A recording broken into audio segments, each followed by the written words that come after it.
Vice ganda, naghahanap ng mas batang host para sa It's Showtime. Sa patuloy na pagbabago at pagpapasaya ng It's Showtime, ibinunyag ni Vice ganda na bukas siya sa ideya na pagdadagdag ng mas batang host sa kanilang pamilya.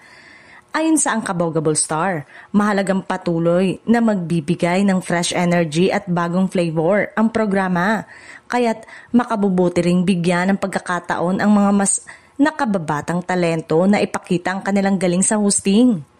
Nabanggit din ni Vice na nag-iiba na rin ang priority ng ibang mga OG host lalo pa at ang karamihan ay may mga pamilya na rin.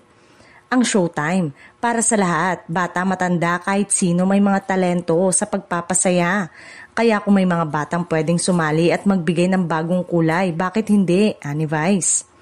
Maraming netizen ang natuwa sa plano dahil ito ay magbibigay ng bagong oportunidad sa mga aspiring host at mas lalo pang makakapagpatibay sa pagiging family-oriented at diverse ng programa.